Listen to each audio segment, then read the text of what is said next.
میں اپنے پیچھے یقیناً کوئی نشان، کوئی سراغ چھوڑایا تھا جو بظاہر ابھی تک میری نظروں سے اوجھل تھا۔ ہو سکتا ہے روبنز کو نیو یارک میں میری غیر موجودگی کھٹکی ہو اور اس نے ایئرپورٹ سے پتہ لگا لیا ہو کہ کون کون بون کی فلائٹ سے گیا ہے۔ ٹونی گارنر کا ریٹرن ٹکٹ اس کے علم میں رہا ہو اور اس نے ڈویژنل آفس کی مدد سے ایئرپورٹ پہنچنے والے شخص کی منزل کو معلوم کرنے کی کوشش کی ہو۔ ٹونی گارنر کی منزل بون تھی اور وہ بھی ریٹرن ٹکٹ پر۔ روبنز یقیناً مشکوک ہو سکتا تھا، مگر اسے میرے CIA کے ڈویژنل چیف سے ملنے کی اطلاع کیوں کر ملی ہوگی؟ مگر مجھے یاد آیا کہ جب میں ولمر کے ہمراہ اپنی کار میں ایئرپورٹ سے روانہ ہوا تھا تو میری کار کا تعاقب کیا گیا تھا۔ میرا خیال تھا کہ میں نے تعاقب کرنے والوں کو ڈاج دے دیا تھا، مگر شاید وہ ڈاج نہیں ہوئے تھے۔ انہوں نے میری منزل کا اندازہ کر کے CIA کے ڈویژنل آفس کی عمارت پر نظر رکھی ہوگی، مجھے وہاں داخل ہوتے ہوئے دیکھا ہوگا، مگر میں وہاں سے نکلا نہیں تھا۔ میری کار کو پیٹرسن کے گھر پہنچانے کا کام بھی کسی دوسرے نے ادا کیا تھا۔ جو لوگ مجھ پر نظر رکھے ہوئے تھے ان کے لیے یہ اندازہ لگا لینا ناممکن نہیں تھا کہ میں نے CIA کے ڈویژنل آفس سے اپنا حلیہ تبدیل کرا لیا تھا، اور یہ میں ہی تھا جو ٹونی گارنر کے نام سے نیو یارک سے روانہ ہو گیا تھا۔ روبنز بلا شبہ ایک ہوشیار شخص تھا، وہ میرے بارے میں مشکوک تھا، اس لیے نیو یارک میں اس نے مجھے لمحہ بھر کو بھی تنہا نہیں چھوڑا تھا۔ اگر یہ اطلاع درست تھی تو اسے یہ بھی علم ہو چکا تھا کہ میرا کچھ نہ کچھ تعلق CIA سے بھی ضرور تھا۔ گویا بون میں میری موجودگی کا راز ہیرالڈ تک روبنز نے پہنچایا تھا، اور اب جب کہ میرا پول کھل چکا تھا، میری آئندہ پالیسی کیا ہونی چاہیے تھی؟ میں کیوں کر اپنے پروگرام کو پایہ تکمیل تک پہنچا سکتا تھا؟ میں ہیرالڈ کی نظروں میں آ چکا تھا۔ ان حالات میں میرا ہیرالڈ کو قتل کرنا تو بہت دور کی بات تھی، اس تک پہنچنا بھی بڑی بات ہوتی۔ اب جب کہ ہیرالڈ کی طرف سے مجھ پر ایک حملہ ہو چکا تھا، مجھے ہر صورت میں اپنے آپ کو ان سے روپوش رکھنا تھا۔ بون میں میری یہ پہلی رات اپنے انجام کو پہنچ رہی تھی۔ اس ایک رات نے کتنے ہنگاموں کو جنم دیا تھا، کتنے طوفان اٹھائے تھے۔ یہ تمام رات میں نے جاگ کر گزاری تھی۔ پہلے کلثوم کی آپ بیتی سنتا رہا، پھر ریلوے اسٹیشن کے لاکرز روم میں، اور واپسی پر موت سے آنکھ مچولی کا کھیل شروع ہو گیا۔ اور اب جب کہ سپیڈا سحر نمودار ہونے والا تھا،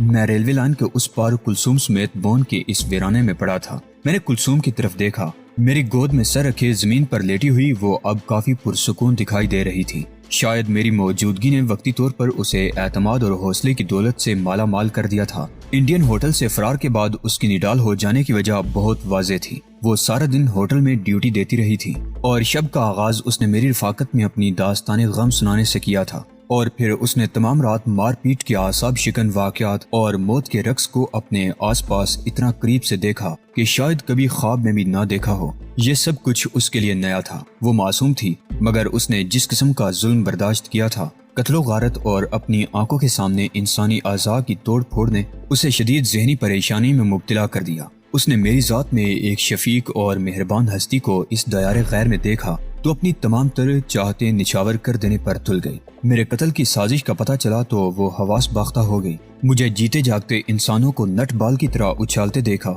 تو حیران رہ گئی۔ اندھیری گلیوں میں میرے ہمراہ بھاگ دوڑ کرنی پڑی تو اس کے اعصاب پر تھکن اور بوجھ غالب آتے گئے۔ وہ جب تک اعصابی طور پر دباؤ میں رہی، اس کے حواس بحال رہے۔ جب خطرے کی حدود سے نکلی، تھکاوٹ کی یلغار نے اس کے اعصابی تناؤ کی تنابیں توڑ ڈالی، اور اس طرح اس کے ہوش کا سائبان تنکا تنکا ہو کر بکھر گیا۔ اب اسے میری آغوش کا سائبان نصیب ہوا تو وہ نیند کی وادیوں میں اتر گئی۔ وہ سو رہی تھی جبکہ رات کا دامن نہایت تیزی سے سمٹ رہا تھا۔ اب ضرورت اس بات کی تھی کہ ہم اس ویرانے کی بجائے کسی محفوظ پناہ گاہ کا رخ کرتے۔ میں کسی ہوٹل کا رخ اس لیے نہیں کر سکتا تھا کہ ہیرالڈ نے بون کے ہر ہوٹل کی نگرانی کے لیے یقیناً اپنے آدمیوں کو لگا رکھا تھا۔ کلثوم میرے ہمراہ تھی، اور اس صورت میں ہماری شناخت بہت ہی آسان ہوتی۔ بون میں مجھے پناہ گاہ درکار تھی، مگر اس شہر میں میرا کون تھا؟ ایک جینی تھی جو نیو یارک تک کرل کو ٹھکانے لگاتے ہی۔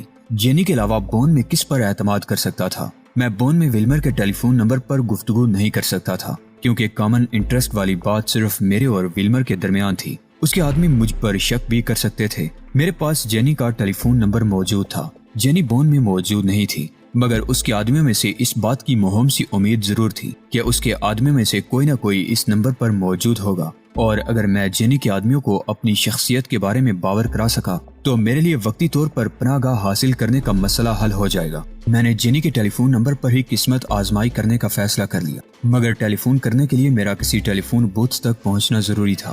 میں نے کلثوم کو نیند سے جگا دینے کا فیصلہ کر کے اس کی پیشانی پر اپنا ہاتھ رکھ دیا۔ میرے ہاتھ کے لمس پر چند لمحے بعد اس نے رد عمل کا اظہار کیا۔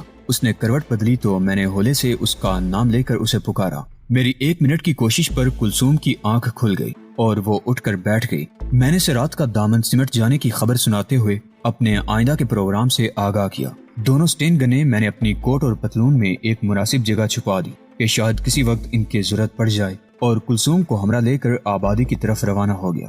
ہم دونوں ایک بار پھر ریلوے لائن پار کر کے بون کی آبادی میں داخل ہو گئے اور شب بھر کھلے رہنے والے ایک نزدیکی میڈیکل سٹور پر پہنچ گئے۔ اس سٹور کا مالک اسے بند کر کے اپنے گھر جانے کی تیاری کر رہا تھا۔ میری درخواست پر اس نے مجھے اپنا ٹیلی فون استعمال کرنے کی اجازت دے دی۔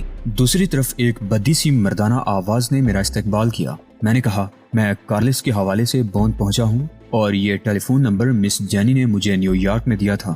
دوسری طرف سے مجھے خوش آمدید کہا گیا اور مجھ سے پوچھا گیا کہ میں اس وقت کہاں ہوں۔ میں نے میڈیکل سٹور کے مالک سے اس کا ایڈریس پوچھ کر بتا دیا اور یہ بھی بتا دیا کہ میں اکیلا نہیں ہوں، ایک نوجوان خاتون میرے ہمراہ ہے اور ہم میڈیکل سٹور کے باہر اپنے دوستوں کے منتظر ہیں۔ ٹیلی فون کرنے کے بعد میں نے ٹیلی فون کال کی ادائیگی کرنی چاہی، مگر میڈیکل سٹور کے مالک نے ٹیلی فون کال کے پیسے وصول نہیں کیے۔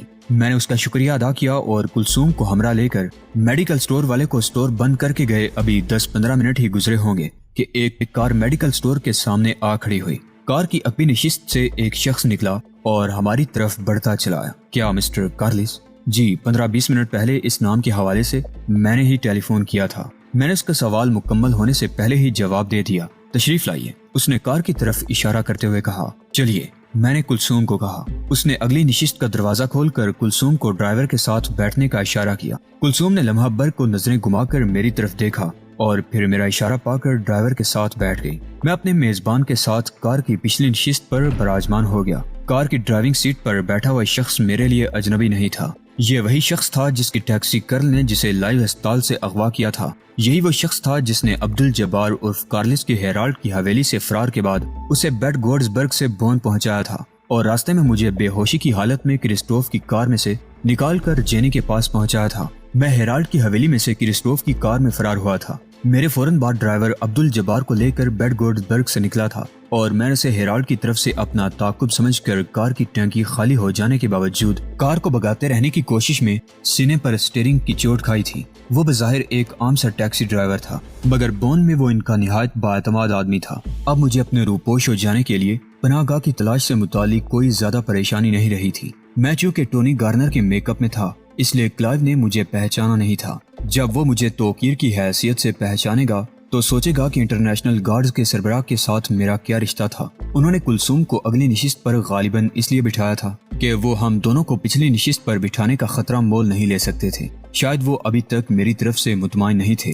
پہلے تو میں نے خود کلائیو پر ظاہر کر دینا چاہا، مگر پھر یہ سوچ کر خاموش رہا کہ دیکھو یہ لوگ میرے ساتھ کس طرح پیش آتے ہیں۔ 15-20 منٹ کی ڈرائیو کے بعد یہ لوگ مجھے اور کلثوم کو جس عمارت میں لے گئے، یہ ایک تیسرے درجے کی رہائش گاہ تھی۔ انتہائی نامعقول عمارت تھی۔ اگر انٹرنیشنل گارڈز کا ذیلی آفس یہی تھا تو مجھے اس پر شدید حیرت ہوئی تھی۔ اس عمارت میں ہمارا استقبال کرنے والا صرف ایک آدمی تھا۔ جب وہ ہمیں عمارت کے اندر لے گئے تو میں نے کلائیو کے ساتھی سے پوچھا، کیا یہ عمارت انٹرنیشنل گارڈز کا ذیلی آفس ہے؟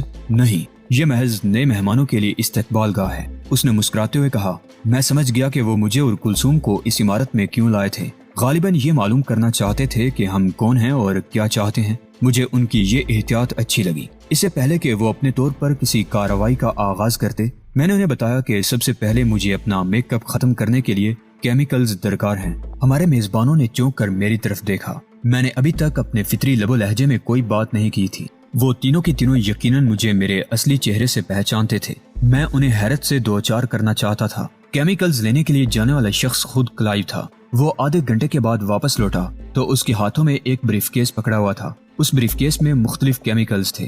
انتہائی احتیاط سے میرا میک اپ صاف کر دیا گیا۔ میک اپ صاف ہو جانے کے بعد میرا اصلی چہرہ سامنے آیا تو رد عمل میرے اندازے کے مطابق تھا۔ تینوں کے تینوں میرے چہرہ شناس تھے، تاہم سب سے پہلے مجھ سے مخاطب ہونے والا کلائیو تھا۔ اگر یہ آپ تھے تو کار میں ہی بتا دیا ہوتا، ہم آپ کو اس عمارت تک لانے کی زحمت نہ دیتے۔ اس نے کہا، آپ لوگوں کی اس احتیاط کا اندازہ مجھے اس عمارت میں پہنچ کر ہوا۔ میں نے اپنا میک اپ فوری طور پر ختم کرنے کا ارادہ آپ لوگوں کی احتیاط کے پیش نظر ہی کیا تھا، ورنہ ابھی مجھے حالات کے تیور دیکھ کر اس میک اپ کو رکھنے یا ختم کر دینے کا فیصلہ کرنا تھا۔ کلائیو کو اس کے ساتھیوں سے کہیں زیادہ حیرت کا طوفان کلثوم پر ٹوٹا تھا۔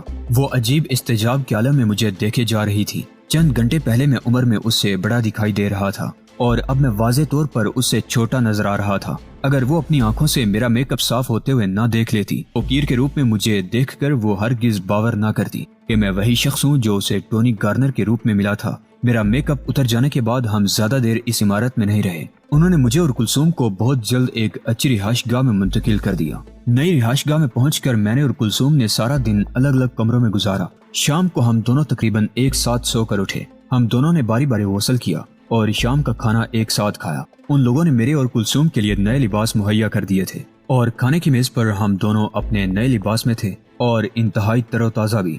میں نے بون سے شائع ہونے والی ہنگامہ آرائی اور اسلم لاہوری کے قتل کے بارے میں جاننا چاہتا تھا۔ یہ خبر تمام ہی اخبارات کے صفحہ اول پر موجود تھی۔ انڈین ہوٹل کے ہندو مالک چرن داس کی طرف سے پولیس کے پاس جو رپورٹ درج کرائی گئی تھی، اس کے مطابق اسلم لاہوری کو ٹونی گارنر نامی ایک شخص نے اپنے کمرے میں بلا کر قتل کر دیا تھا اور وہ مقتول کی بیوی کو ورغلا کر اپنے ہمراہ لے گیا تھا۔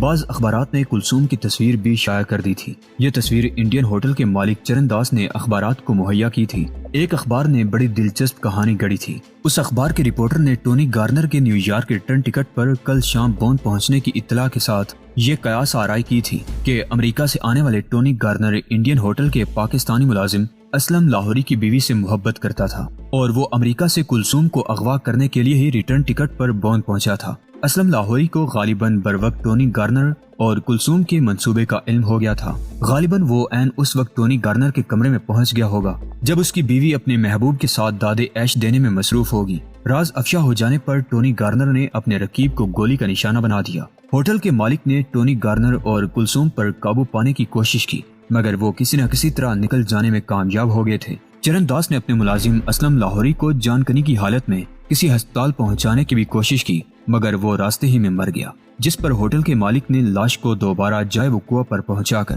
پولیس کو تمام واقعے کی اطلاع کر دی۔ خبر کے مطابق بون پولیس نے شہر سے جانے والے تمام راستوں کی ناکہ بندی کر لی تھی۔ ایئرپورٹ بطور خاص ان کی توجہ کا مرکز تھا۔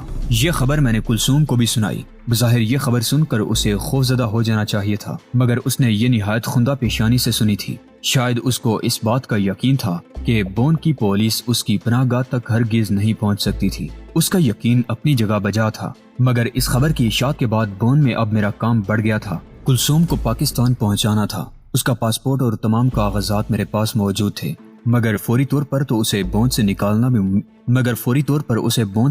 بھی ممکن نہیں رہا تھا۔ میں نے کلثوم کے ساتھ کھانا کھانے کے بعد کلائیو اور اس کے ساتھیوں کو بلا کر ان کی توجہ شام کے اخبارات میں چھپنے والی اس خبر کی طرف مبذول کرائی۔ وہ خبر پہلے ہی پڑھ چکے تھے اور چونکہ انہیں میرے پاکستانی ہونے کا علم تھا اس لیے وہ باور کیے بیٹھے تھے کہ اس لاہوری کو فی الواقع میں نے ہی قتل کیا تھا اور نیو یارک سے محض کلثوم کو اغوا کرنے بون آیا تھا۔ میں نے انہیں اصل حالات سے آگاہ کیا اور انہیں اپنے بون آنے کی غرض و غایت سے آگاہ کیا۔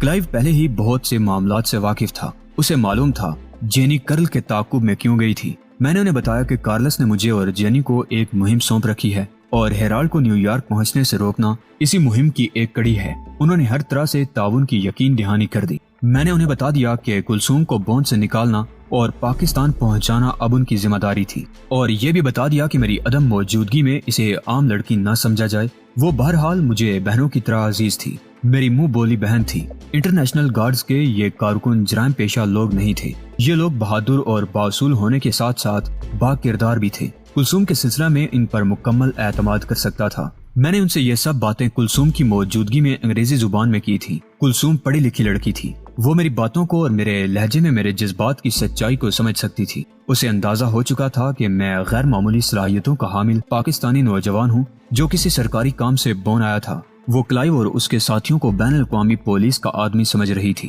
اور خود مجھے اس تنظیم کا عہدیدار خیال کر رہی تھی۔ اس بات کا اندازہ میں نے اپنے ساتھی کی باتوں سے لگایا تھا۔ میں نے کلثوم کے اندازے کی نہ تو تائید کی اور نہ ہی تردید کی، محض مسکرا کر اسے ٹال دیا۔ میں چاہتا تو انڈین ہوٹل کے مالک چرن داس کو ناکو چنے چبوا دیتا مگر وہ میرے مقاصد کی لائن سے باہر کا آدمی تھا۔ البتہ میں نے کلائیو اور اس کے ساتھیوں کو ہیرالڈ پر نظر رکھنے کے لیے کہہ دیا تھا۔ میں نے انہیں یہ بھی کہہ دیا تھا کہ اب مجھے بون سے نکلنے کے لیے کسی نئے نام اور اپنی نئی شخصیت کے نام سے پاسپورٹ اور دیگر کاغذات بھی درکار تھے۔ وہ اسی روز اپنے ایک ایسے ساتھی کو لے آئے جو چہرے تبدیل کرنے میں ماہر تھا۔ ایلیگزینڈر ایک اونچا لمبا ادھیڑ عمر شخص تھا۔ اس نے میرے لیے اپنا چہرہ اجاگر کر کے اپنا ہی پاسپورٹ اور ویزا میرے سپرد کر دی۔